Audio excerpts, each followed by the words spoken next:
Great. I'm Stephanie, and I just wanted to take a moment and just share about the last couple of months, because I know everybody's been dealing a lot this year with the sickness and sinus stuff that's been going around, and I myself have struggled with it for years. This year in particular, I feel that with the remedy that I was given, I was able to figure out for the right system in order to get over it. And there's a homeopathic remedy. Sorry, the homeopathic remedy, yes. Homeopathic remedy that was right for me. And for me, it was the Pulsatilla 200. And at first, when I took it, I got better. But then the problem was that I would slide backwards a couple days later. So I started to question if it was the right one for me, and was thinking that I needed antibiotics. So I was going to go that route, but was encouraged to continue with the Pulsatilla and just take it when I started to feel that I was having a decline. So for me personally, my long story short is I took it and I got probably 50% better, and then about 2 or 3 days later I decreased about 25%. So was encouraged to take it again. Same thing, 200 C Pulsatilla. Then I took it again, jumped up another 50%. Never went back down to the bottom. Each time I kind of took a gradual increase. I've been off and on doing this now for 2.5 months, because I tried to do it myself without doing anything. That didn't work. Would you say every several days or something? I would say at first I was taking Pulsatilla every 3 days, and that was probably the first set of 3 doses. And then after that, I was able to extend it out for about 2 weeks. And between two consecutive doses. 2 consecutive doses. And then I've kind of been holding steady there now, probably for the last month.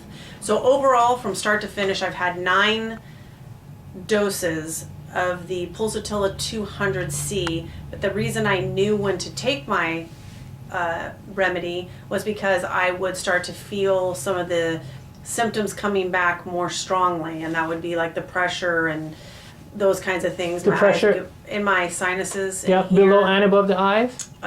For me this time it was not above the It's eyes. just below the eyes. Mine was mostly in my nose, to be honest with you. Yeah. It kind of was isolated right in my nose. And then your eyes would feel a sensation of pressure too? Yeah, my eyes would have the pressure, and I would wake up in the morning and I could feel it, because it felt like my eyes were like just slits. And I could feel the pressure and just felt just tired and more run down, just like I have always felt with the sinusitis. So I would think, oh, maybe I do need an antibiotic, maybe it's not working, and then I would be encouraged to try it again, and each time I just got better and better. And I would say over the last 2.5, 3 months, I am probably, I'm almost 100%, but I never was down for more than 1 day. I had a good quality of life. I never felt like I had in years past, where I was, knocked out for literally sometimes months on end.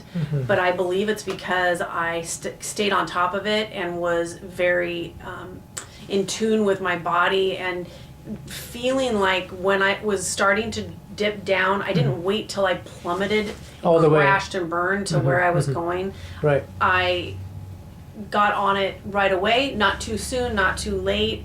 It was just kind of this instinctual thing that I just knew that the remedy was on its way out, and then it needed to be redosed. Exactly. Okay. Exactly. And so initially, one dose would work for a few days, but then the last month, one dose might have worked for, say, a couple of weeks at a time. Right? Yeah, I would say the most that the remedy has worked for me in the last month is 2 weeks.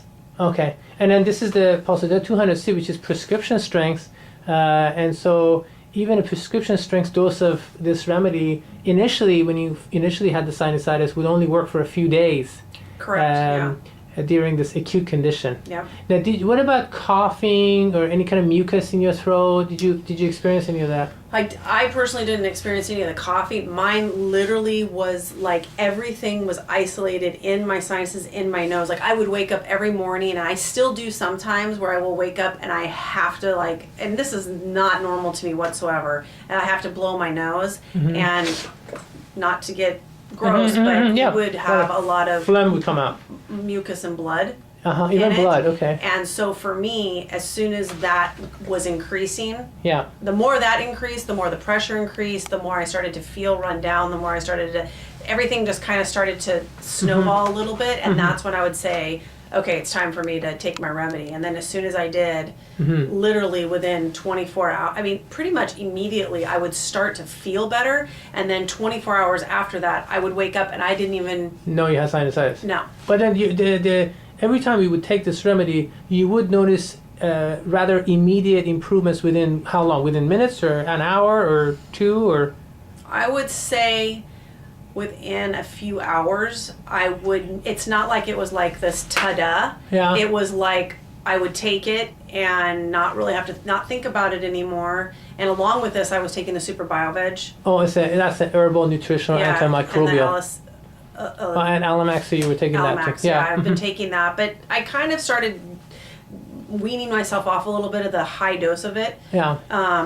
And just kind of really been focusing on your homeopathic remedy. homeopathic remedy, because it's Yeah. the thing that's worked the best. Right, there we go. And so for you, the symptoms were focused more on your sinuses, nose and sinuses. I just like to interject that I think the great majority of patients have been seeing, not just this year, but just over the last few years, we seem to have had what I would consider an epidemic of sinusitis, cough, phlegm, excess phlegm, mucus. In our it appears to be our country. It's certainly in this part of the country, Pacific Northwest. And I wrote 2 blogs on the subject, one last year and one the year prior. I believe I titled it "Epidemic Sinusitis / Cough Mucus." So this year, I believe we've been hit hardest by this condition. In my opinion, it's viral. I've had hundreds and hundreds of patients every year, but especially this year, coming in with these complaints. And majority of them have had coughing, also, which doesn't sound like you've suffered from. Although you might have if you hadn't been treating yourself with homeopathic remedies, your homeopathic remedy. You might have also, that might have developed into this mucus, postnasal drainage in the back of your throat, which would definitely bring on a cough. And the cough is what a lot of patients are coming in with. That's like the chief complaint, that next to sinus pressure and pain. So people are coming in who've been hospitalized because they had severe acute sinusitis. I've had patients that had all kinds of imaging studies because doctors at the hospital didn't know, wanted to make sure there's nothing going on with their brain. So CAT scans and MRIs and other imaging studies, as well as numerous diagnostic tests, blood tests and whatnot. Patients who have taken rounds and rounds of antibiotics back to back, or what appears to be almost back to back for the entire, I'd say over the last 3 to 6 months. So people come in who've had 5 rounds of antibiotics. The antibiotics seem to help symptomatically. My experience has been the patients I've seen, as soon as the antibiotics were off, within days or a week or two, the symptoms come back. Kind of like what you've described, except you obviously know, most people know antibiotics have side effects. So I'm grateful that we have antibiotics. However, most of my patients, they're here, they come see me because after taking 3, 4, 5 rounds of antibiotics, they a lot of them develop side effects, and one of the major side effects is digestive. So patients coming in, they come in with diarrhea as a complaint, or they just feel run down, fatigued, lethargic, and just not happy. So homeopathic remedies appear to help this condition the best, I'd say more effectively than pharmaceutical medications, even herbal and nutritional supplements also. So I'd say at the very top of the list by far, as far as effectiveness, homeopathic remedies rank at the top. And unfortunately, even homeopathic remedies sometimes don't seem to be completely curative, like in Stephanie's case. Right now, you said you had to take 1 dose every several days, and at the best, every 2 weeks, you had to take a dose of that particular remedy.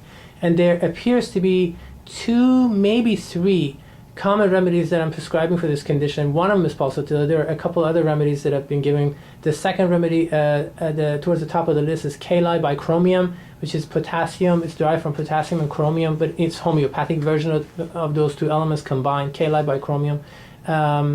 And there are other remedies too, depending on the case, but I'd say 80% of the cases have required Pulsatilla or Kali bicromium.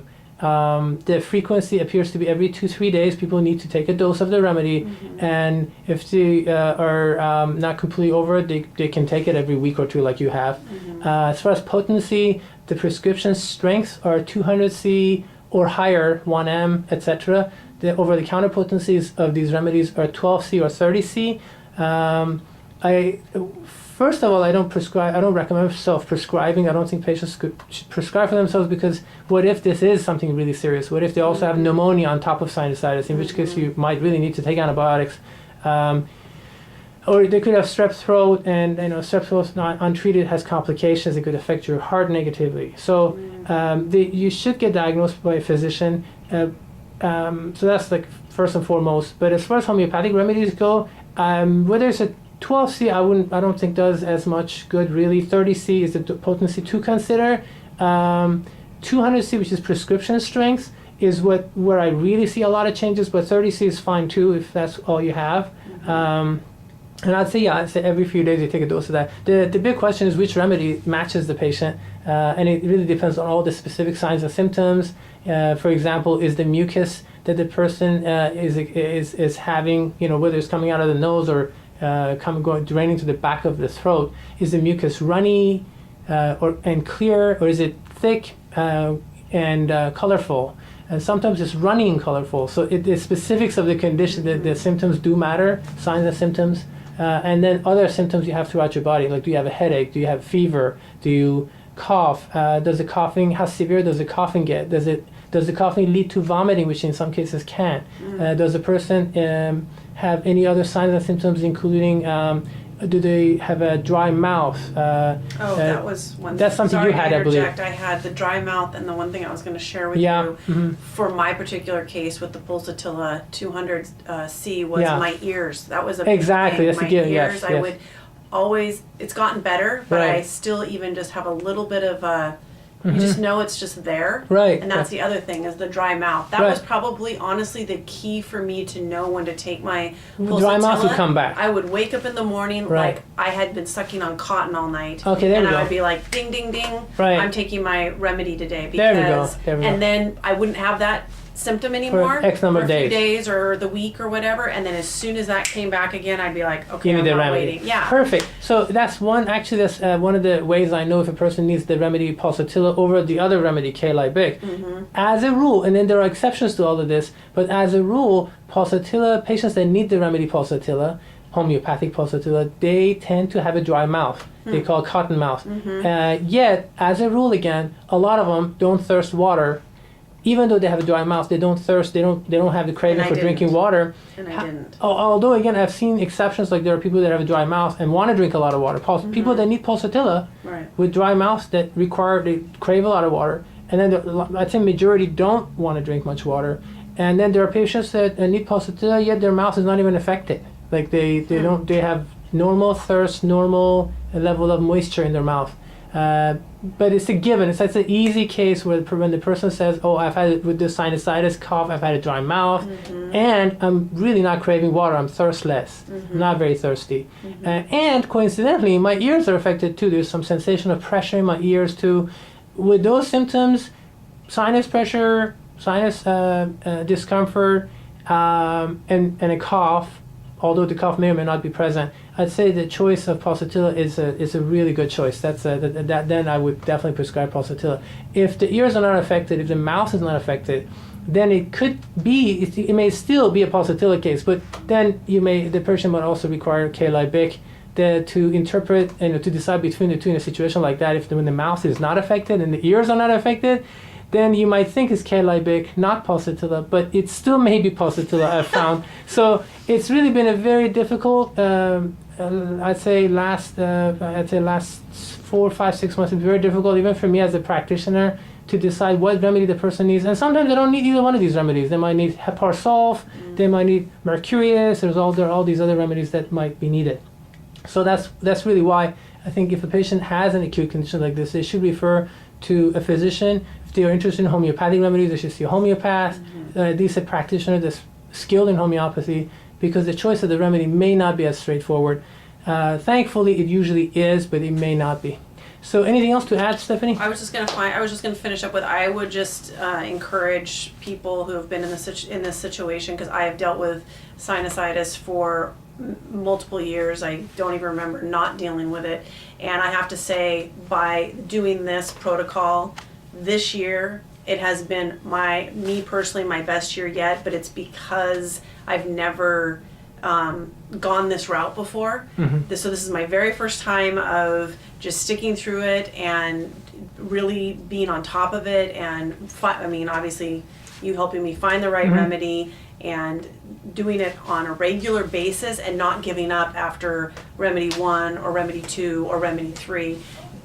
Being encouraged because each time it was helping me, and not getting frustrated that it wasn't making me 100%, at that exact moment. But you'll know if you listen, the more you are in tune with your body, the more you listen to yourself. I truly believe that God gives you the instinct to trust yourself. And I would say trust yourself, and listen to your body and really key in. And I believe that you will benefit greatly, like I have from this remedy, and that worked for me. I think that's great. And one last thing, I hate to repeat myself, but antibiotics are great. Again, sometimes they are necessary. However, I would say this whole sinusitis, cough, mucus, again, what I consider epidemic, doesn't seem to respond to antibiotics because it's not really a bacterial infection. In my opinion, it's a viral infection. Now, sometimes doctors prescribe antibiotics for symptomatic relief, and sometimes the patient is fortunate and that therapy does work.